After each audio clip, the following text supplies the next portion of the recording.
bismillaahi raxmaani raxiim kulanti wacan daawadayaal meel kastoo aad joogtaan halkan waa Fagaare Production u diyaar garooba daawashada wararkii ugu dambeeyay ee siyaasadda Soomaaliya qodobada ugu waaweyn ee warkeena aad ku daawan doontaan waxaa kamid ah shirka golaha amniga qaranka oo madaxweyne Farmaajo ay cilaamiyay oo maanta ka furmaya Muqdisho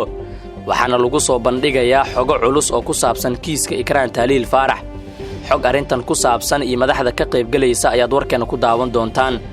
diyaaradii uu la socday Fahad Yaasiin oo dib ugu laabatay magaalada Istanbul ee dalka Turkiga xilli Fahad Yaasiin loo diiday inuu Muqdisho yimaado qodobada kale ee warkeena aad ku daawan doontaan waxaa kamid ah muxuu ra'iisul wasaaraha shaqada laga joojiyay ee Maxamed Xuseen Rooble uga walacsan yahay inuu Fahad Yaasiin ku soo laabto Muqdisho xog arintan ku saabsan ayaan idin hayaa madaxda maamul goboleedyada dalka oo albaabka ka xirtay Rooble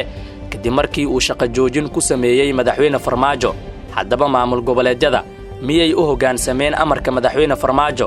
Somaliland oo damacsan in ay qaado tallaabo ka dhan ah siyaasiyiinta xamar ku metela iyo beesha caalamka oo qoraal kulul ka soo saartay khilaafka madaxweyne Farmaajo iyo Rooble qodobadaasi oo dhan ayaan ku faahfaahin doonaa wararkeena si aad ula socoto warar sugan oo xaqiiqo ah subscribe saar YouTube-keena furagan balaalka si uu kuugu soo dhaco wararkan halkan soo dhigno waa Sabti 18 September 2021 haddaad aragtidaada qaybta hoose noogu reebto waan kaaga mahadcelinayaa aynu ku bilowno warkeena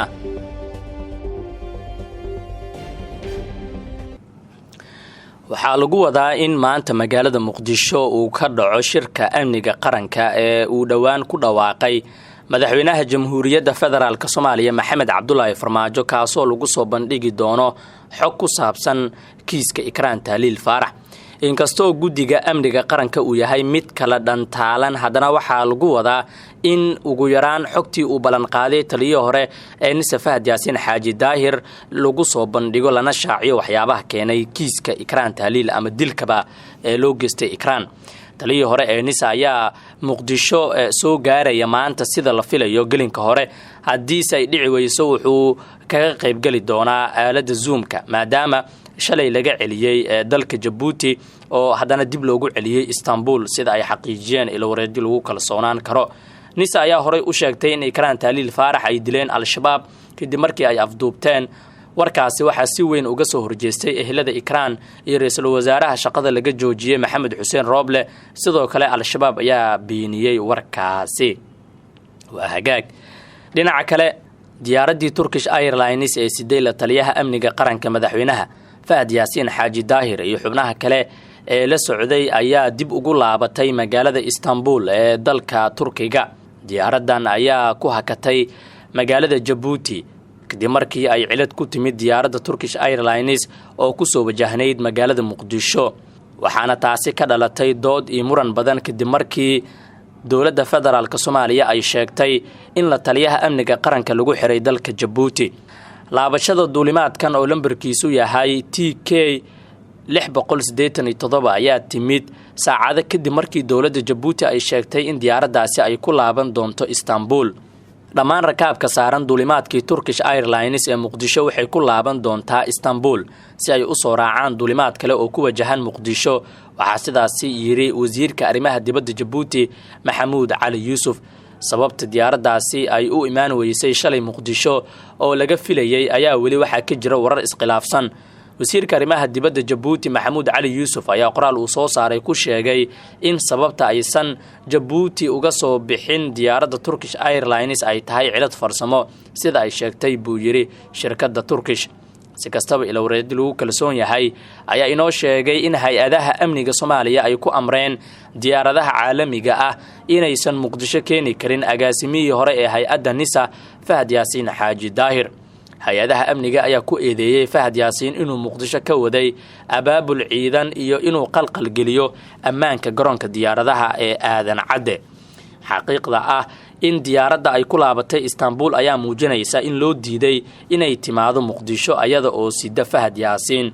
madaxtooyada Soomaaliya ayaa horey ugu eedeysay Djibouti inay xanibtay Fahad Yaasiin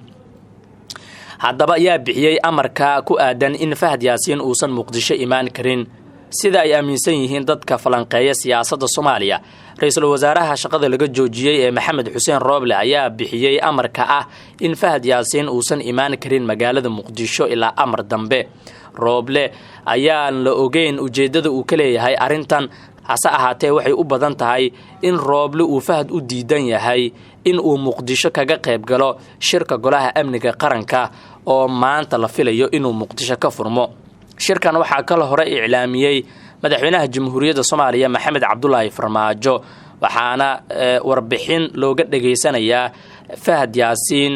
taliyihii hore ee hay'adda sirdoonka Soomaaliya oo ku soo bandhigi doona shirkaasi xogo ku saabsan kiiska Ikraan Tahliil Faarax oo ku maqan gacanta hay'adda NISA. hase ahaatee shirkaasi lama oga inuu qabsoomayo maanta iyo in kale. waxay u badnaan doontaa in Fahad Yaasiin uu qadka Zoom-ka uga qayb galo kulankaasi. madaxweynayaasha maamul goboleedyada ayaa shaaciyay inay shir isugu imaanayaan maalinta Talaadada ee toddobaadka soo socda, kaasi oo ka dhici doona magaalada Garowe ee xarunta maamulka Puntland. shirkan waxaa ka qayb gali doona madaxweynayaasha Puntland, Jubbaland, Galmudug, Hirshabeelle iyo Koonfur Galbeed, waxaana looga hadlayaa dardargelinta qabsoomida doorashooyinka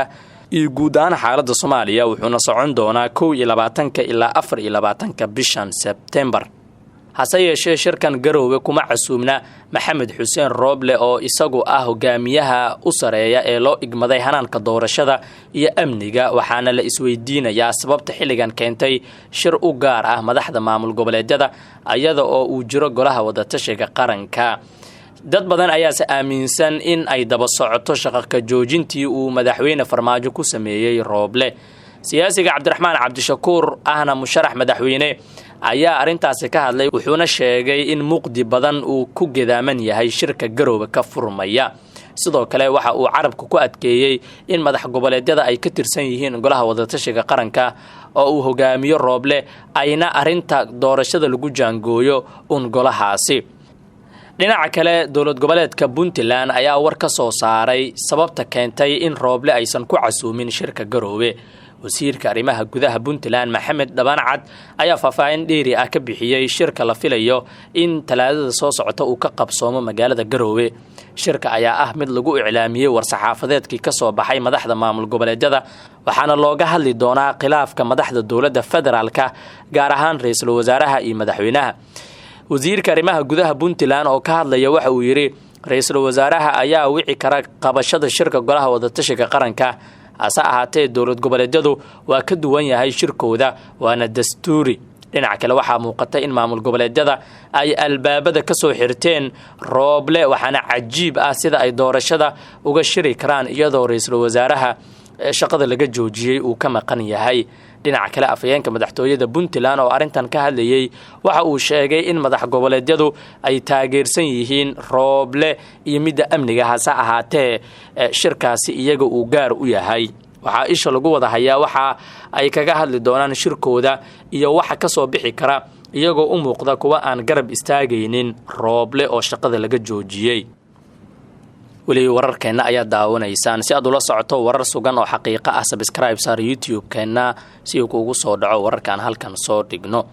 gudoomiyaha xisbiga mucaaradka ee Somaliland Faysal Cali Waraabe oo shir jaraa'id ku qabtay magaalada Hargeysa ayaa sheegay in la qorsheynayo in xeer laga soo saaro siyaasiyiinta reer Somaliland ee ku sugan Muqdisho.